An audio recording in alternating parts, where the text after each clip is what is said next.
Dining in for groups of 5 resumes today, with families and friends telling us they're happy to eat together again. A step in getting more seniors vaccinated, volunteers going door to door. How are you? Fine. Have you taken your lunch? Yeah, eaten. Eaten, huh? Tak boleh, makan already? Makan already, And a teenager who did a backflip while inside the zoo's rhino enclosure has been charged. Hello, I'm Olivia Quay. You're watching The Big Story live in the Straits Times newsroom. You can subscribe to our channel so you never miss a single episode. Following the BUKIT BATOK interchange bus accident yesterday afternoon between 2 Tower Transit buses, most of the people hospitalized with injuries have been discharged. The accident is believed to have occurred when the first bus with no passengers on board was making a turn before it collided with the second bus entering the interchange carrying 15 passengers. Leaked CCTV footage showed the second bus smashing through a low fence and landing on its side.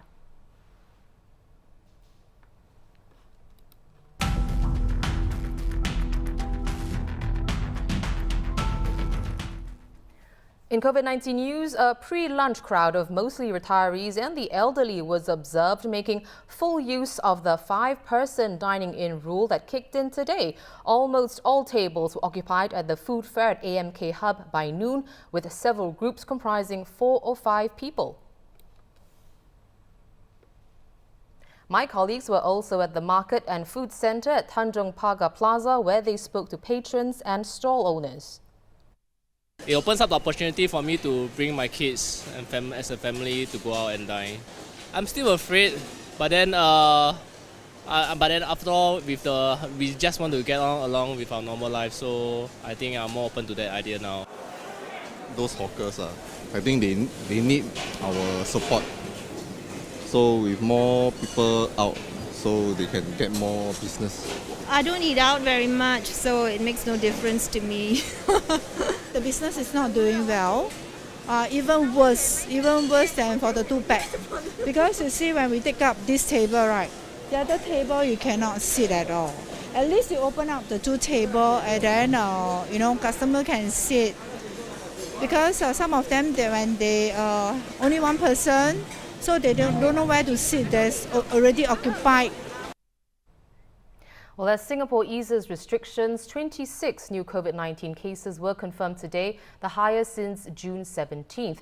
8 of today's cases were locally transmitted, 5 linked and 3 unlinked. The remaining 18 were imported. More details will be released later tonight. According to Singapore Management University's Centre for Research on Successful Ageing, seniors who are less educated and have less social contact are more likely to be holding off on the COVID-19 vaccine.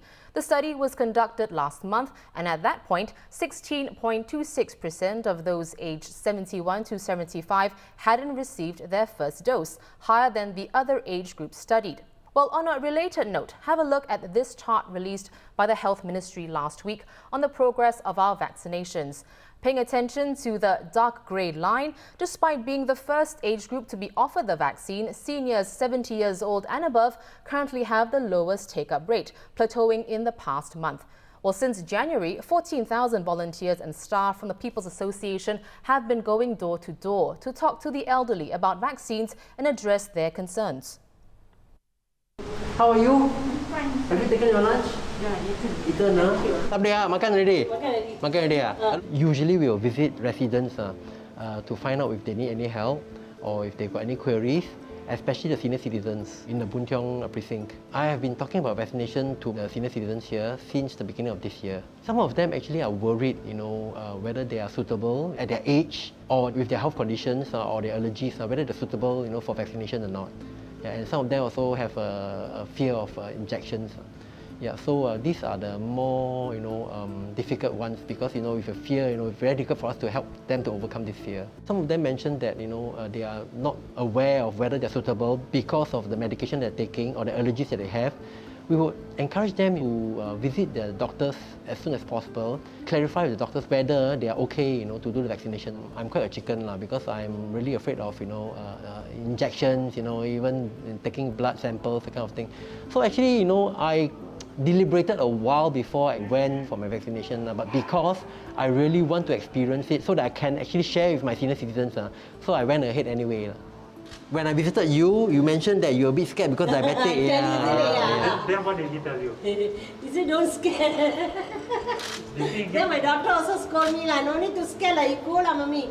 Actually, I intend to wait and see, that kind of attitude, wait and see. But then he came and said, hey, why you don't go for vaccination? So I did follow up. I said, you can call the CC. It's actually very important because I think a lot of seniors, they are not aware. They don't have very up-to-date information. They are also not aware of what is available, what is there for them. So as such, we can reach out to them to share with them more, so that they can, make a better informed decision.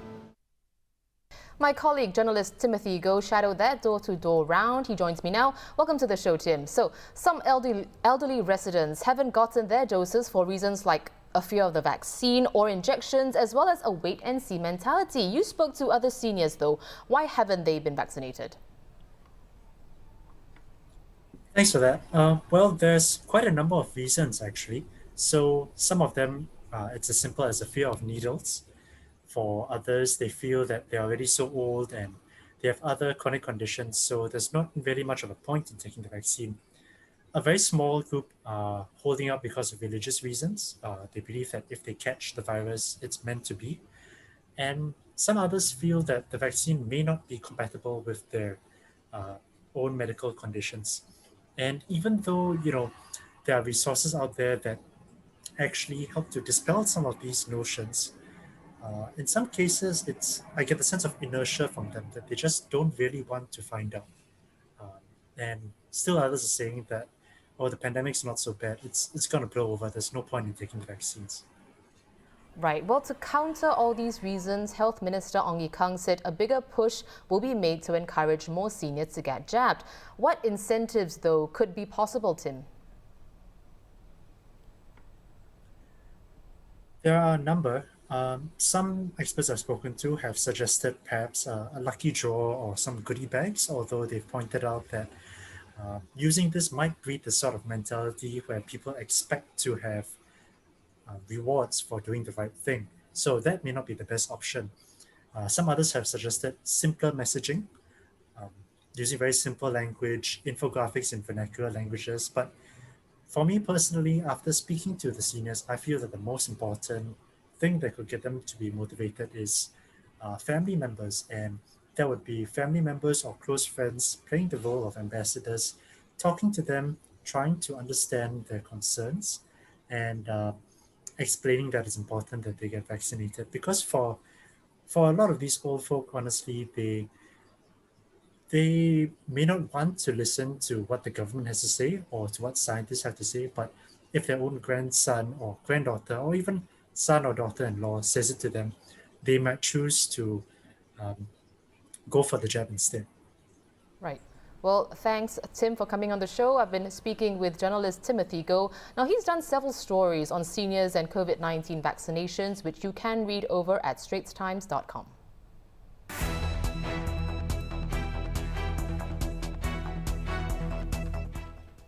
In other headlines, as the Home Affairs Ministry aims to amend gambling laws later this year, it's inviting public feedback.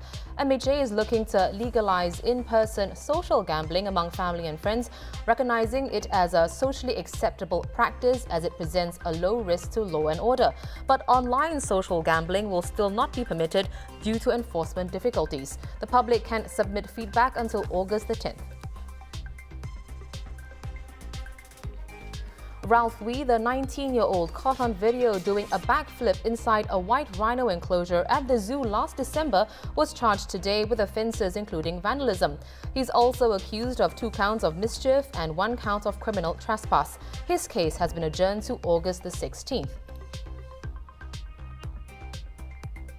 Beyond our borders, Tokyo entered a fresh state of emergency today, less than 2 weeks before the Olympics. Overseas spectators had been banned months ago, and officials are now asking residents to watch the games on TV after last week's announcement that domestic fans would not be allowed in as well.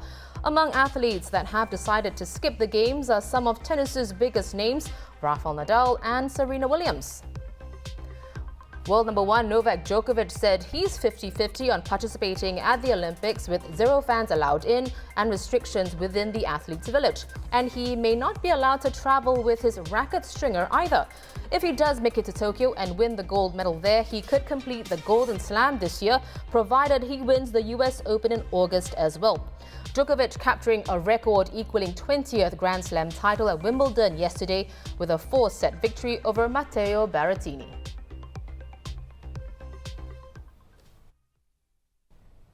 Berrettini not the only Italian sportsman in action, with the Azzurri beating England 3-2 on penalties last night for their first Euro title since 1968. It's coming home, more like it's coming to Rome. Less than 4 years since failing to qualify for the World Cup, Italy are the best team in Europe and on a 34-match unbeaten run under Roberto Mancini. But from ecstasy to agony, England's 55-year wait for a trophy continues. Manager Gareth Southgate said he's to blame for their penalty failure rather than the 3 players who missed in the shootout. And the penalty takers are my call. You know, we've worked on them in training. That's my decision. That's not down to the players. And tonight it hasn't gone for us, but we know they were the best takers that we had left on the pitch. We tried to get those players onto the pitch. We'd already had to take a couple off during the game itself.